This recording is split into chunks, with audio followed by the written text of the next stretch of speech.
Hello and welcome back to a new episode of How to Crucible with your boy Absolute Quality, and today we're going to be checking out Dire Promise.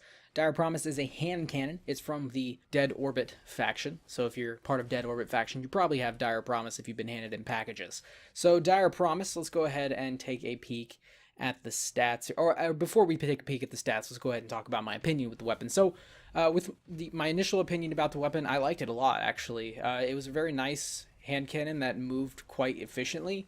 It felt really good. I mean, I say that about a lot of weapons, but this one definitely felt very good. It honestly felt like I was playing Call of Duty, to be totally honest with you. It felt that fluid. It felt that the motion was good. The motion, everything that I was doing specifically was nice, and I very much did enjoy using Dire Promise because I was just running around and having a good time, like Call of Duty. But now let's go ahead and take a peek at the stats. So the impact is high. It's very high, actually. The 60, 61-ish is the peak, I think. 60, 61 is the peak for the headshots, and then the peak for the body is around 40, 41 probably. In there. I know it's 40 and 60, but I don't know if it goes up at all with the 61. I don't know when it procced at 61, but it happened sometimes. I don't know why, but it did.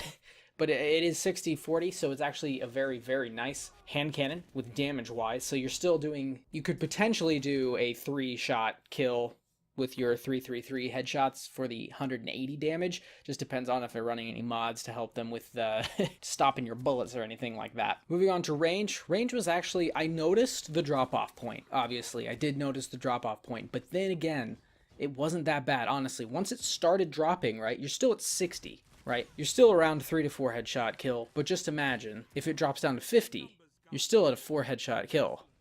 And then it drops down to 40, you're still almost at a 4 headshot kill. So honestly, the drop-off wasn't too bad. The range bar says it's a little bit low, but it felt fine, honestly. Stability and handling, this is probably one of the most fluid guns I've used ever. With the perk that it has, it just makes it so steady. Like, it is so easy. So when I was playing, I had a few issues with overcompensating for the recoil. I usually overcompensate, or compensate for the recoil, I should say, with the other weapons that I use, but using this weapon specifically, I actually didn't have to do that. I actually overcompensated a lot and missed my shots via that way instead of the recoil causing me problems. Handling, though, like I said, it was fluid. Very, very, very fluid.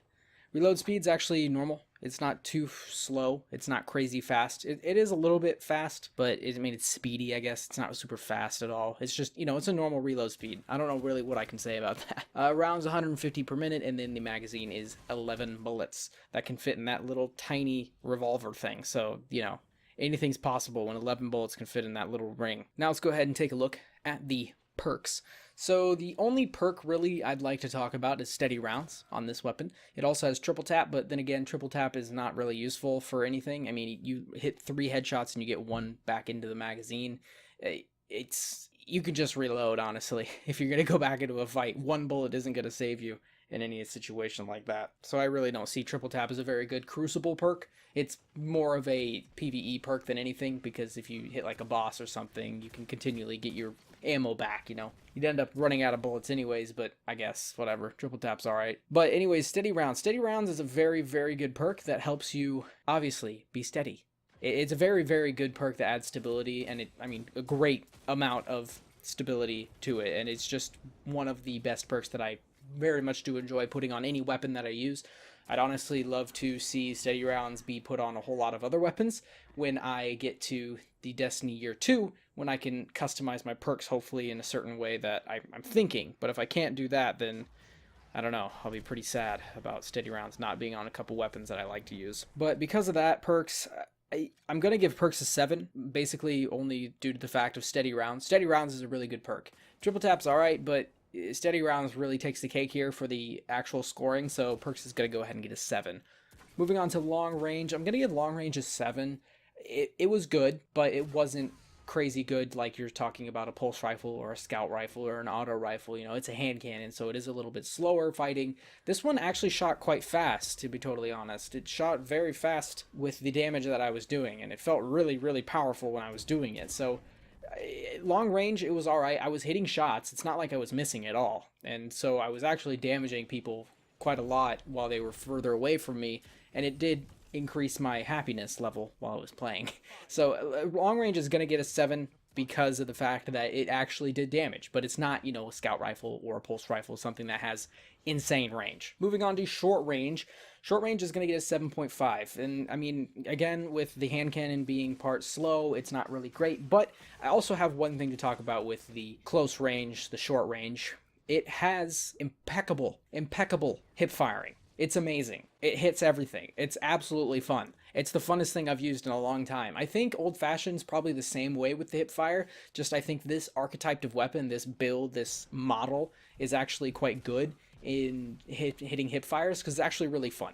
It was actually really fun. I mean, you're hitting 4-shot hip fires all the time, and it's actually quite amusing to hit it. You can hit headshots with the hip fire, you can do everything.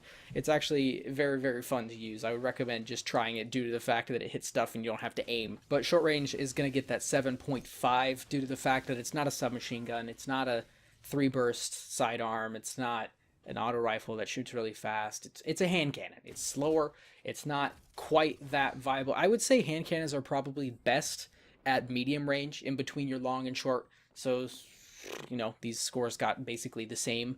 So that's how it kind of calculates out there. So 7.5 for short range. Now on to effectiveness, we know I have to do a couple of calculations. So first of all, we need our kills and assists, and that is 261. Then we're going to need our deaths, which is 154. You add all that up, we get a 415 total engagements. And then the KD out of everything was a 1.7. So it's not too bad. 1.7 is actually pretty good. Anything over a 1.5 I deem somewhat successful into the Crucible. Anything below that's probably something that isn't really quite fun or easy to use, or something's off, or it's just not working the way you need it to be.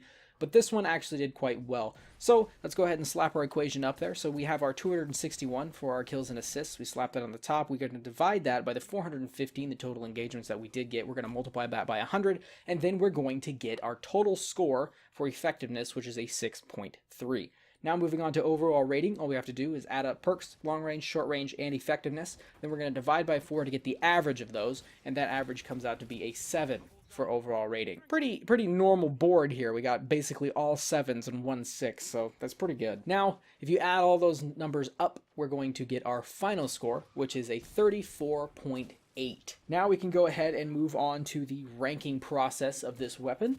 So if you don't know about the ranking process, first of all, I take this weapon and then I rank the score that I just got, the 34.8. I rank that against its class, so the weapons that it's in, so the hand cannons. So I rank it against all the hand cannons, and then I take that score and I rank it against all the other scores of the weapons I've done so far that are on the channel. I rank it against those weapons, which is basically everything, so scouts, pulse rifles, auto rifles, and then we see where it stacks up against everything. So first of all, let's go ahead and talk about the hand cannons. So Dire Promise is going to get its spot at 5th in the hand cannons. It did pretty well. Obviously, it's still under things like Better Devils, right? Better Devils is absolutely OP. The perk set is on that is absolutely perfect. But it is underneath that. It's under Nature of the Beast as well. Those are two really good power players that are way above it in the ranking. Although 34.8 is still quite successful on this list. Moving on to the entirety of Destiny 2. This weapon is going to sit a little further down. It's going to be at 26th. Now, I have a lot of weapons in the 30, 35 plus range. So obviously those are all the weapons that I say are actually really good. And so being at 26th at a 34.8 it's not all bad in the ranking process of it. It's not terrible down the list. It's just, I have a lot of weapons up there that are actually good and actually usable within the Crucible that are actually going to get you kills. So being 26 is actually pretty good. Using this weapon, recommendations. Yeah, I would go ahead and try it out. If you do enjoy hand cannons, you probably have a blast with this just because it is a little bit of a hip fire god, so it's a little fun to just mess around with the hip fire of it. It's also pretty good with aiming, so if you have a good thumbs, or not good thumb, or good thumbs, or a good little point and clicker on your mouse, it's going to be quite easy to aim with this weapon. The stability is very good. You're going to have a good time using it if you are very good at aiming your weapons. But yeah, I would try it out. Check it out. See what it's like. I liked it. I liked it a lot, actually. I'm probably going to save it around for a few things that I do later on down the line. So I'm going to probably continue to use this. So thank you guys for watching this video. Hope you guys enjoy. If you did, go ahead and hit the like button. And if you'd like to see more content from me, go ahead and check out the channel. And if you like what you see there, go ahead and subscribe. And thank you guys for watching this video. Hope you guys enjoyed, and I'll see you later.